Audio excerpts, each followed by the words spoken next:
జీవితంలో ప్రతి ఒక్కరికి కూడా తాము చదివిన చదువు ద్వారా ఒక ఉన్నత స్థానానికి వెళ్ళాలనే ఉంటుంది.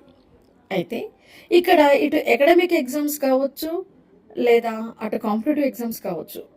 మొత్తానికి కొద్దిమంది విద్యార్థులకి అంటే ఇటు చిన్న పిల్లల నుంచి పెద్దవాళ్ళ వరకు, అంటే స్కూల్ ఏజ్ నుంచి కాంపిటేటివ్ ఆస్పిరెంట్స్ వరకు కూడా కొద్దిమందికి చదివింది వెంటనే గుర్తుండిపోతుంది. వాళ్ళు పెద్దగా ఎక్కువగా కష్టపడాల్సిన అవసరం ఉండదు. కానీ కొద్దిమందికి మాత్రం ఎన్నిసార్లు చదివినా కూడా వెంటనే మర్చిపోతుంటారు. ఇక్కడ ఈ గుర్తుకుండడంలో, గుర్తుకుంచుకోవడంలో మనిషి మనిషికి ఎందుకు తేడా ఉంటుంది అంటే కొంత జెనెటికల్ రీజన్ ఉంటుంది. అందులో ఎలాంటి సందేహం లేదు. ఆ మెదడు యొక్క నిర్మాణం, న్యూరాన్ల యొక్క సంఖ్య, జెనెటికల్ జన్యు ప్రభావం అంటే అనువంశికంగా వచ్చినటువంటి లక్షణాలు ఉంటాయి చూసారా, అవి కొంతవరకు కొంతమందిలో ఐక్యూ లెవెల్స్ అండ్ మెమరీ పవర్ని ఎక్కువగా ఉంచడానికి కారణమవుతుంది. కానీ కొద్దిమంది మాత్రం మర్చిపోవడానికి ప్రత్యేకంగా కారణాలు ఏంటి అంటే, సాధన చేస్తే ప్రతి ఒక్కరూ కూడా అంటే చదవాల్సిన పద్ధతిలో చదివి, గుర్తుంచుకోవాల్సిన పద్ధతిలో గుర్తుకుంచుకుని, ఏకాగ్రతతో చదివితే దాదాపు చాలా మంది వరకు కూడా ఈ గుర్తుంచుకోవడము అనే ప్రక్రియలో లేదా జ్ఞాపక శక్తిని పెంపొందించుకోవడంలో సక్సెస్ అవుతారు. అయితే మనం చదివేటప్పుడు ఎలా చదువుతున్నాము అనేదే, మనం చదివింది మన మైండ్కి ఎక్కుతుందా లేదా, ఎక్కింది గుర్తుకుంటుందా లేదా, గుర్తుకున్నది ఎక్కువ రోజులు కొనసాగుతుందా లేదా అనేదాన్ని నిర్ధారిస్తుంది. నిజానికి మనం స్కూల్ ఏజ్లో తర్వాత కాలేజ్ ఏజ్లో అకాడమిక్ ఎగ్జామ్స్ రాయడానికి ఈ చదివింది ఎంత అవసరమో, గుర్తుకుండడం ఎంత అవసరమో, కాంపిటేటివ్ ఎగ్జామ్స్ రాసే వాళ్ళకి చదివింది గుర్తుకుంచుకోవడం అనేది అంతకంటే అనేక రెట్లు అవసరం.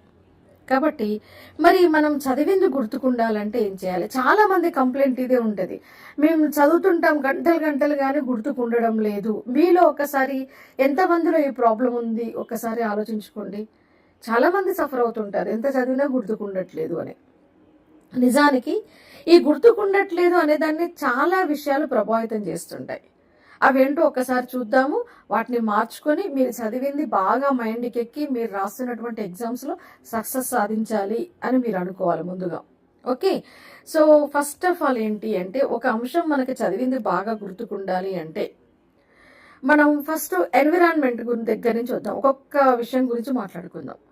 ముందుగా మనం ఎక్కడైతే కూర్చొని చదువుతామో ఆ ప్రదేశం బట్టి కూడా మన జ్ఞాపక శక్తి అనేది ఉంటుంది. అంటే రణగుణ ధ్వనుల మధ్యన, లేదా టీవీ సౌండ్ వినపడుతుంటే, పక్కింటోళ్ళు మాట్లాడుకునే దగ్గర, లేకపోతే మన ఇంట్లో వాళ్ళ మాటలు వినపడే విధంగా మనం కూర్చొని చదివితే మన బ్రెయిన్కి ఎక్కుతుందా? నిజంగా చెప్పండి, ఒక్కసారి ఆలోచించండి. No way. ఆటోమేటిక్గా మనం ఎంత ప్రయత్నించినా కూడా వీటికంటే కూడా ఆ మాటలు ఎక్కువగా ఎక్కుతుంటాయి బ్రెయిన్లోకి. డిస్ట్రాక్షన్స్ అంటారు చూసారా, మన మైండ్ అనేది ఆ ఏకాగ్రత నుంచి పక్కకు వచ్చేస్తుంటుంది. ఓకేనా? కాబట్టి మీరు కూర్చున్న ఫస్ట్ ఆఫ్ ఆల్ మనం ప్రయత్నమే మొదలు పెట్టడమే మంచిగా మొదలు పెట్టాలి కదా. కాబట్టి కూర్చునే ప్రదేశం ఎలాంటి డిస్టర్బెన్స్ లేకుండా చూసుకో.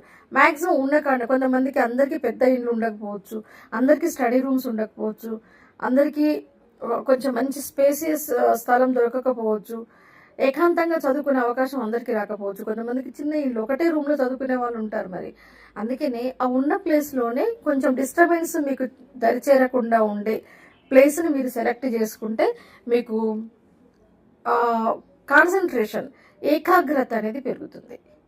మైండ్ అనేది అంటే కాన్స్టెంట్గా ఒకే దగ్గర ఉంచగలడానికి అవకాశం ఉంటుంది అన్నట్టు. కాబట్టి మీరు చదివే ప్లేస్ని, మంచి ప్లేస్ని సెలెక్ట్ చేసుకోండి. ఓకేనా? అదేవిధంగా మనం ఆల్రెడీ గత వీడియోలలో చెప్పుకున్నాం, చదువుకునేటప్పుడు డిస్టర్బెన్స్ కాకుండా ఉండడానికి మనం ఏం చేయాలి అనేది. మొబైల్స్ దగ్గర పెట్టుకోవద్దు. ఆ తర్వాత కొన్ని మనం డిస్టర్బ్ చేసే విషయాలని మనం దూరంగా పెట్టేయాలని ఆల్రెడీ చెప్పుకున్నాం. తర్వాత చదివిన అంశం పట్ల మనం ఎలా ఉండాలి అంటే, ఏ అంశాన్నైనా సరే మీరు గుర్తుకుండాలి బాగా అంటే బట్టి కొట్టొద్దు. ఫస్ట్ మీకు చెప్పే విషయం ఇదే. బట్టి కొడితే ఎప్పుడైనా సరే మధ్యలో స్టక్ అయిపోతుంది. అర్థమైందా? ఇక ఆన్సర్ వచ్చినట్టే ఉంటుంది, నా గొంతులోనే ఉంది, నా నోట్లోనే ఉంది, కానీ రావట్లేదు అంటారు చూసారా, అలా ఉంటుంది మన పరిస్థితి. మధ్యలో స్టక్ అయిందంటే ఇక కథ మిగతాది గుర్తుకు రాదు.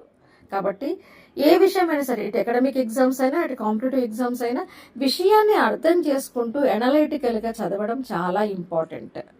అర్థమైందా? విషయాన్ని అర్థం చేసుకోవాలి, బట్టి కొట్టొద్దు. ఎనలైటికల్గా చదివారు ఒకసారి ఒక విషయాన్ని మీరు మొత్తానికి ఎనలైటికల్గా చదివారు. ఇంకొక టెక్నిక్ చెప్తాను చూడండి మీకు బాగా గుర్తుకుండడానికి. చదివిన తర్వాత చదివిన అంశాన్ని ఎప్పుడు కూడా ఇమాజినేషన్, మీరు ఒక అంశాన్ని చదువుతున్నప్పుడు దానికి సంబంధించిన పిక్చరైజేషన్ అనేది నీ మెదడులో కదులుతూ ఉండాలి. ఫర్ ఎగ్జాంపుల్, జీర్ణ వ్యవస్థ మీరు చదువుతున్నారు, digestive system, digestion, process of digestion చదువుతున్నారు మీరు. సో మీరు టీత్ దగ్గర నుంచి మొదలు పెట్టారు. ఫర్ ఎగ్జాంపుల్, హ్యూమన్ బీయింగ్స్లో how many types of teeth? 4 types. Incisor, canines, premolars, molars, ఇలా మీరు చదువుకుంటూ పోతుంటే మీ మౌత్లో ఉన్నటువంటి స్ట్రక్చర్స్ మీరు గుర్తుపెట్టుకోవాలి. ఇన్సిజర్స్ ఏంటి, క్యానైన్స్ ఏంటి, ప్రీమోలార్స్ ఏంటి, మోలార్స్ ఏంటి. After that buckle cavity, tongue మీద ఎన్ని రకాల టేస్ట్ బర్డ్స్ ఉంటాయి. సో టంగ్ అవి ఎక్కడెక్కడ ఏ ఏ లొకేషన్లో ఉంటాయి మీ టంగ్కి ఇంప్లిమెంట్ చేసుకొని చూడాలి. ఓకే, సెలవరీ గ్లాండ్స్ యొక్క లొకేషన్ ఎక్కడ మీకు ఇంప్లిమెంట్ చేసుకోవాలి. ఇలా అంటే మనకు ఆ పిక్చర్, మన బాడీ అయితే బయాలజీ కాబట్టి మీ బాడీ గురించి చెప్తున్నాను నేను. వేరే సబ్జెక్ట్ అయితే ఆ పిక్చర్ మీ మైండ్లో కదలాలి. అంటే మనము చిన్నప్పుడు సినిమా స్టోరీస్ చెప్పుకునేటప్పుడు మా జనరేషన్లో అయితే చెప్పుకునే వాళ్ళం. సినిమాలకు వెళ్ళొచ్చిన తర్వాత ఫ్రెండ్స్ చాలా క్యూరియాసిటీగా నేను నిన్న సినిమాకి వెళ్ళాను అనగానే చుట్టూ చేరి అబ్బా స్టోరీ చెప్పవా అని చెప్పేసి చెప్పించుకునేవాళ్ళు. ఓకే, వాళ్ళు స్టోరీ చెప్తా ఉంటే ఏమవుతుందంటే వీళ్ళు చెప్తుంటారు, ఆ పిక్చర్స్, ఆ హీరో హీరోయిన్లు, ఆ స్టోరీ అంతా మన మెదడులో కదులుతూ ఉంటుంది అన్నట్టు. అక్కడ ఫైట్ చేస్తారు, అప్పుడు ఫైటింగ్ అవుతుందని ఈమె చెప్తుంటే అక్కడ మనకు ఫైటింగ్ కనపడుతుంటుంది. సో అలా సబ్జెక్ట్ని మనం ఇమాజినేషన్లోకి వెళ్తే కనుక ఈజీగా గుర్తుకుంటుంది. నిజం చెప్తున్నాను కదా. ఇంకొకటి, నేను ఉన్నది టీచింగ్ ప్రొఫెషన్లో, అర్థమైందా? నా టీచింగ్ ఎక్స్పీరియన్స్ 25 years. నేను నా 20 years ఏజ్లోనే టీచింగ్లోకి వచ్చేసాను నేను. సో కాబట్టి నేను చెప్తున్నాను, అంతగా నాకు తెలుసు దాన్ని ఎలా గుర్తుపెట్టుకోవాలి అనేది. సో సబ్జెక్ట్ని ఇమాజినేషన్లోకి తీసుకెళ్తే, నేను నా స్టూడెంట్స్కి ఎక్స్ప్లెయిన్ చేసేటప్పుడు కూడా అలా ఇమాజినేషన్లోకి తీసుకెళ్తాను వాళ్ళకి. మన బాడీలోకి ఒక్కొక్క మన మన శరీరానికి ఇంప్లిమెంట్ చేసుకోవాలి. ఎవరికి తగ్గట్టుగా వాళ్ళు ఇంప్లిమెంట్ చేసుకోవాలి ఇమాజినేషన్లో సబ్జెక్ట్ని. అదొక పద్ధతి. ఓకే, నెక్స్ట్ అలా బాగా గుర్తుకుంటుంది సబ్జెక్ట్లో పిక్చరైజేషన్ అనేది చాలా ఇంపార్టెంట్ అన్నట్టు. ఓకే, అండ్ నెక్స్ట్ వచ్చేసి ఎనాలిటికల్గా చదివేటప్పుడు ఇమాజినేషన్లోకి వెళ్ళిపోయారు మీరు, బాగా గుర్తుకుండిపోతుంది అలా. ఆ నెక్స్ట్ వచ్చేసి మీరు పిక్చరైజేషన్ అంటే ఒక టాపిక్ మీరు చదివేటప్పుడు దానికి సంబంధించి ఒక రఫ్ డయాగ్రామ్ వేసుకోండి మీరు పేపర్ మీద. మేడం అదేంటి డయాగ్రామ్స్ అంటారు? బాటనీ, జువాలజీ వీటికి ఉంటాయి డయాగ్రామ్స్, కెమిస్ట్రీ తర్వాత ఫిజిక్స్లకి ఏవో అక్కడక్కడ డయాగ్రామ్స్ వస్తాయి. అందరికీ అన్నిటికీ డయాగ్రామ్స్ ఉండవు కదా అని. ఉంటాయి, మీరు వేసుకుంటే ఉంటాయి. ఆ డయాగ్రామ్ పేరే మైండ్ మ్యాప్. చాలా హెల్ప్ అవుతుందమ్మా. నేను మీకు మైండ్ మ్యాప్ అనేది యాక్చువల్లీ చూపించాలి అంటే వీడియో కాబట్టి ఇలా నేను చూపించలేకపోతున్నాను. బట్ ఈ వీడియోలో నేను మీకు కొన్ని మైండ్ మ్యాప్ల యొక్క క్లిప్పింగ్స్ పెడతాను, మీరు వీడియో చూసేటప్పుడు చూడండి. ఒక అంశానికి సంబంధించి ఒకటే పేపర్లో దాని లింక్ టాపిక్స్ని జోడించి ఒక మ్యాప్ తయారు చేసుకోవాలి. ఫర్ ఎగ్జాంపుల్, మీకు నా జువాలజీ సబ్జెక్ట్ కాబట్టి ఎలాగో మీరు చదివే ప్రతి ఒక్కరికి కూడా జనరల్ సైన్స్ ఉంటుంది కాబట్టి నేను చెప్తున్నాను చూడండి. ఫర్ ఎగ్జాంపుల్, ఇప్పుడు చెప్పుకున్నటువంటి మన system, digestive system, process of డైజెషనే తీసుకుందాం. సో ఫస్ట్ ఆఫ్ ఆల్ ఏంటి? Digestion, proteolytic enzymes, lipolytic enzymes, amylolytic enzymes. Proteolytic enzymes కిందికి యారో పెట్టేసి స్టమక్లో ఏముంటాయి? ప్రోపెప్సిన్, ప్రోరెనిన్, వాటి యొక్క ఫంక్షన్ ఏంటి అక్కడ రాస్తారు. దాని తర్వాత కింద యారో పెట్టేసి డియోడినంలో ఏముంటాయి? ప్రోటియోలైటిక్ ఎంజైమ్స్, వాటి యొక్క ఫంక్షన్ ఏంటి అక్కడ రాస్తారు. అక్కడ ఏముంటాయి? పెప్టిడేజెస్ అనేటివి ఉంటాయి. సో ఇలా అన్నట్టు మీరు అక్కడికి వెళ్ళేసరికి ట్రిప్సిన్ అండ్ ట్రిప్సినోజన్ అనేటివి ఉంటాయి. మళ్ళీ కిందికి యారో పెట్టేసి ఇలియంలో పెప్టిడేజెస్, అమైనో పెప్టిడేజెస్, డైపెప్టిడేజెస్ ఇలా ఉంటాయి. అంటే ఒకటి టాపిక్కి సంబంధించి దాని లింక్ కిందికి తీసుకెళ్తే మీకు స్టమక్ది గుర్తుకు రాగానే ఇమీడియట్గా డియోడినం అండ్ ఇలియం ఇవన్నీ మైండ్లోకి వచ్చేస్తాయి. దాన్నే మనం మైండ్ మ్యాప్ అంటాం. ఇలా మీరు మైండ్ మ్యాప్ చేసుకుంటే కనుక ఈజీగా గుర్తుకుంటుంది సబ్జెక్ట్. ఏదైనా కాంపిటేటివ్ ఎగ్జామ్స్లో అయితే చాలా చాలా హెల్ప్ అవుతుంది. ఈవెన్ నేను జాగ్రఫీ చదివేటప్పుడు కూడా మొత్తం నా ఊహకి నాకు అర్థమయ్యే విధంగా నేను మ్యాప్లు వేసుకునేదాన్ని. అర్థమైందా? ఐలాండ్స్ ఇవన్నీ కూడా అంతే, మ్యాప్లు తర్వాత కొన్ని సింబల్స్ ద్వారా ఇలా గుర్తుపెట్టుకుంటే మీకు ఈజీగా గుర్తుకుంటుంది. నెక్స్ట్, ఎవరైనా సరే ఏకధాటిగా చదవద్దు, కంటిన్యూస్గా చదవద్దు అన్నట్టు. మధ్య మధ్యలో చిన్న చిన్న విరామం తీసుకుంటూ ఉంటే అప్పుడు బ్రెయిన్ అనేది కాస్త రెస్ట్ తీసుకొని రీజనరేట్ అవుతుంది, మళ్ళీ కూడా పునరుత్తేజం చెందుద్ది అన్నట్టు. కాబట్టి మధ్య మధ్యన బ్రేక్స్ ఇవ్వడం అనేది కంపల్సరీ అన్నట్టు. ఓకే. ఆ నెక్స్ట్ వచ్చేసి ఇంకొకటి, రాసుకుంటూ చదవడం. అంటే ఏదన్నా మీరు చదివేటప్పుడు ఏమైనా టిపికల్ వర్డ్స్ ఉన్నాయి అంటే, నాకు ఆ అలవాటు ఉంది. ఒక్కొక్కసారి ఇంకొంతమందిని చూడండి, నేను అబ్జర్వ్ చేశాను, గాల్లో కూడా రాస్తుంటారు చదువుతూ చదువుతూ. ఇలా గాల్లోనే ఏదో రాస్తుంటారు. అంటే ఒకసారి రాస్తే 10 సార్లు చదివిన దాంతో సమానం. కాబట్టి మధ్య మధ్యన రాస్తూ మీరు చదువుతున్నట్లయితే ఏదైనా టిపికల్ టర్మ్స్ గుర్తుపెట్టుకోవడానికి ఖచ్చితంగా అవసరం. ఎందుకు అంటే, ఫర్ ఎగ్జాంపుల్ మీరు కాంపిటేటివ్ ఎగ్జామ్స్ రాసే వాళ్ళైనా సరే ఎంసీక్యూ అడుగుతారు, మీకు మల్టిపుల్ చాయిస్ క్వశ్చన్స్ ఉంటాయి. చాలామంది ఏమనుకుంటారంటే మల్టిపుల్ చాయిస్ క్వశ్చన్సే కదా, నేను క్వశ్చన్ చూడగానే గుర్తుపడతాను అనుకుంటారు. కానీ అక్కడ అవకాశం తగ్గుతుంది గుర్తుపట్టడానికి. ఎందుకు అంటే 4 ఒకే రకంగా ఉంటాయి ఆన్సర్స్, ఇదా అదా అదా అన్నట్టుగా అనిపిస్తుంటుంది. అర్థమైందా? కాబట్టి అక్కడ ఏంటంటే మీకు పర్ఫెక్ట్ ఆన్సర్ గుర్తుకుంటేనే మీరు ఆన్సర్ చేయగలుగుతారు. కాబట్టి ఆ టర్మ్ మీరు పేపర్లో రాశారనుకోండి, కన్ఫ్యూజన్కి అవకాశం ఉండదు, ఈజీగా గుర్తుపడతారు. అలా రాసుకుంటూ చదవడం ఒకటి. నెక్స్ట్ వచ్చేసి ఇంకోటి ఏంటి అంటే, ఇంకా చాలా బెస్ట్ టెక్నిక్ ఇది. మీరు మీ ముందర ఎవరు లేరు, క్లాస్లో మీ ముందర ఎవరో ఫ్రెండ్ ఉన్నారనుకోనో, లేకపోతే ఎవరో ఉన్నారనుకొని, ఎవరు లేకపోయినా కూడా ఎవరో ఉన్నారనుకొని మీరు చదివింది వాళ్ళకి ఎక్స్ప్లెయిన్ చేస్తున్నట్టుగా ఎక్స్ప్లెయిన్ చేసుకుంటు.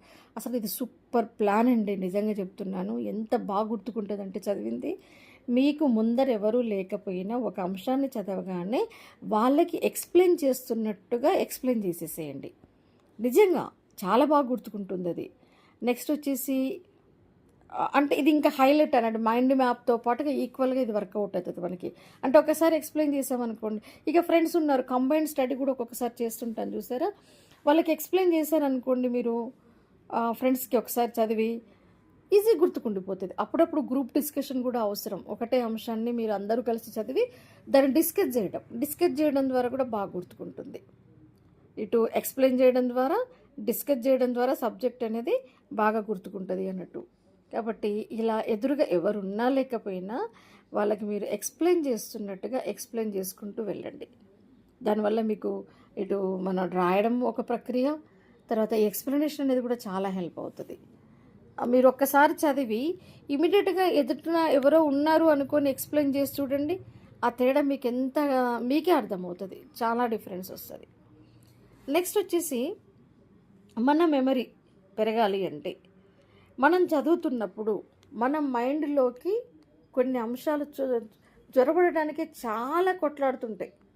అంటే మనం డిస్టర్బ్ చేయడానికి రకరకాల ఆలోచనలు వస్తుంటాయి, రకరకాల విషయాలు గుర్తుకొస్తుంటాయి, అప్పుడే గుర్తుకొస్తుంటాయి. గుర్తుపెట్టుకోండి, మీరు ఎంతసేపు చదివారన్నది కాదు ఇంపార్టెంట్, చదివినంతసేపు కూడా చాలా కాన్సన్ట్రేషన్గా ఏకాగ్రతగా చదవడానికి మీరు ట్రై చేయండి. మన పుస్తకం ముందర పెట్టుకొని చదువుతూ సడన్గా ఎక్కడికో వెళ్ళిపోతారు కొంతమంది.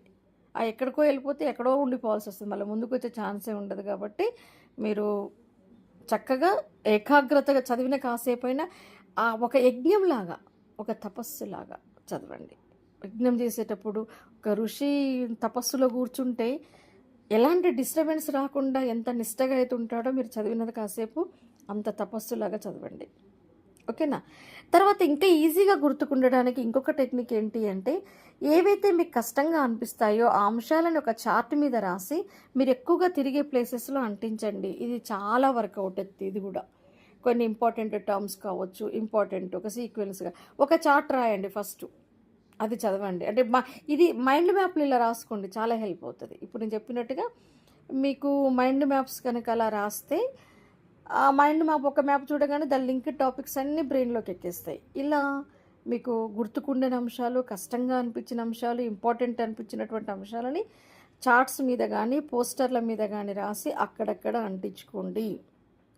అసలుకి మేము చదివేటప్పుడు అయితే రూమ్ నిండా గోడల నిండా అవే ఉంటుండే. నేనైతే ఇక పెన్సిల్ ఉంటుండే, ఎప్పుడు ఎక్కడ పడితే అక్కడ రాస్తూనే ఉండేదాన్ని గోడల మీద కూడా. అంతగా అంటే బాగా గుర్తుకుండిపోతాయి దానివల్ల అన్నట్టు. ఇంకా సో ఇదొక టెక్నిక్ అండి. నెక్స్ట్ వచ్చేసి నేను చాలాసార్లు చెప్పాను, త్రిబుల్ ఆర్ పునశ్చరణ అంటారు కదా, రివిజన్ లేకుండా మనకు చదివింది వేస్ట్. రివిజన్ అనేది మన ప్రిపరేషన్కి ఒక ఫౌండేషన్ లాంటిది.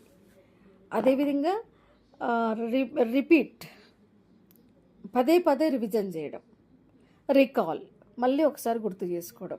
మీకు ఒక విషయం చెప్పను, నేనేం చేసేదాన్ని అంటే చిన్నప్పటి నుంచి కూడా నాకు ఒక హ్యాబిట్ ఉంటుండే.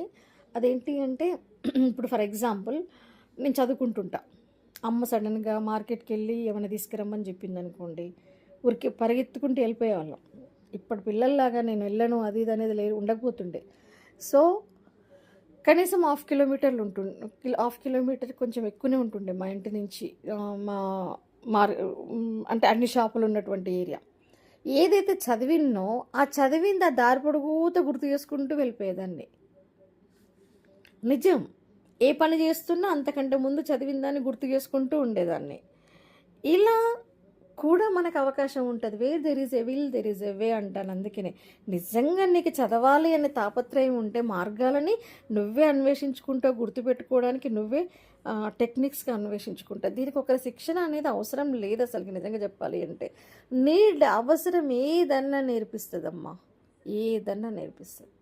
అవసరానికి అంత పవర్ ఉంది. నిజంగా చెప్పాలి అంటే అవసరానికి ఉన్నంత పవరు ఇంకా దేనికి ఉండదు. నువ్వు ఒక మనిషి, నేను చాలా సందర్భాల్లో చెప్పాను, ఫస్ట్ మనకి ఏం చేత కావట్లేదు నడవడానికి అనిపిస్తుంది. అదే నీ వెంట ఎవరన్నా పడ్డారే అనుకో, నీ వెంట ఏదన్నా జంతువే వెంటబడింది అనుకో, పరిగెత్తుతావా లేదా? అంటే అక్కడ పరిగెత్తడం నీ అవసరం. అప్పటిదాకా నీకు నడవలేను అనిపించిన నీ చేత పరిగెత్తించింది కూడా అవసరం. అంటే అంత అవసరం ఉంటుంది. ప్రతి మనిషిలో కూడా ఉన్నటువంటి డిఎన్ఏని మనం 100% యూటిలైజ్ చేసుకోము. నిజంగా చెప్పాలి అంటే చాలా తక్కువ, మొత్తం డిఎన్ఏనంతా జంకు డిఎన్ఏగా మార్చి కొద్ది డిఎన్ఏను మాత్రమే మనం యూటిలైజ్ చేసుకుంటాం. నిజంగా చెప్పాలంటే ప్రతి ఒక్కరిలో చాలా పవర్ ఉంటుంది. మీరు తలుసుకుంటే ఏదైనా చేయగలుగుతారు, ఏదైనా సాధించగలుగుతారు, ఎంతైనా నేర్చుకుంటారు. కాన్సన్ట్రేషన్ కూడా మీరు కావాలనుకుంటే తెచ్చుకోగలుగుతారు. నా వల్ల కావట్లేదు అనే దానికి మీ డిక్షనరీలో నుంచి తీసేయడానికి ట్రై చేయండి. మ్యాక్సిమం నా వల్ల కాదు, నేను చెయ్యను, నాకు రాదు, ఈ నెగిటివ్ ఉంటే చూసారా, ఒక్కొక్క దాన్ని మీ డిక్షనరీలో నుంచి తీసేస్తుండండి. సో మీరు చదవాలనుకుని చదువుతూ కూడా నాకు గుర్తుకుండట్లేదు అని బాధపడే వాళ్ళ కోసం నేను ఈ వీడియో చేశాను. గుర్తుకుంటుంది. ఇప్పుడు నేను చెప్పిన పద్ధతిలో చదివితే కొన్ని టిప్స్ మీరు ఫాలో అవ్వండి. అందరికి ఒకరు ఒక్కసారి చదివితే ఇంకొకరు 2 సార్లు చదవాల్సి వస్తుంది, ఇంకొంతమంది 3 సార్లు చదవాల్సి వస్తుంది, ఇంకొంతమంది 4 సార్లు చదవాల్సి వస్తుంది. బట్ సాధన చేస్తే, ప్రాక్టీస్ చేస్తే ప్రతి ఒక్కరు కూడా సక్సెస్ అవుతారు. కొద్దిమంది తక్కువ కష్టపడితే కొద్దిమంది ఎక్కువ కష్టపడాల్సి వస్తుంది. అర్థమైందా? కాబట్టి చదివిన కాసేపైనా కాన్సన్ట్రేషన్గా, ఇప్పుడు ఒకవేళ గుర్తుకుండట్లేదు అనిపించినప్పుడు ఇప్పుడు నేను చెప్పినటువంటి టిప్స్, మైండ్ మ్యాప్ కావచ్చు, గోడల మీద చార్ట్స్ అంటించడం కావచ్చు, ఎదుట ఒకరు ఉన్నారు అని చెప్పుకొని ఎక్స్ప్లెయిన్ చేయడం ద్వారా కావచ్చు, ఇది చాలా హెల్ప్ అవుతుంది నిజంగా. ఇంకొకటి, కొంతమందికి స్లోగా ఐ రీడింగ్ చేసినప్పుడు కాన్సన్ట్రేషన్ ఉండదు. కామ్గా ఐ రీడింగ్ చేస్తుంటారు కొంతమంది గుసగుసగా నోటితో చదువుతుంటారు, కొంతమంది గట్టిగా చదివితేనే గుర్తుకుంటుంది.